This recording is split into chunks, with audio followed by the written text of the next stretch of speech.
of liberty. So meaning you cannot use a humane anymore here. It's PDL already. So what do you mean by humane treatment of PDL?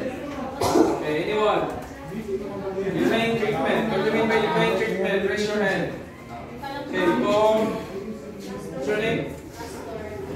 Nastor. English. Or Tagalog.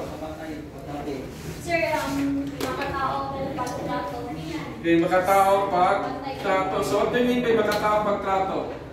Humane treatment. So what should we do para maging makatao? Respect. So, okay, anyone? What else? Anyone? What do you mean by humane? So there is respect in the treatment of PDL. What else? We speak about humane. What do you mean by that? So jail officer should treat the PDL with a humane spirit, humane conduct.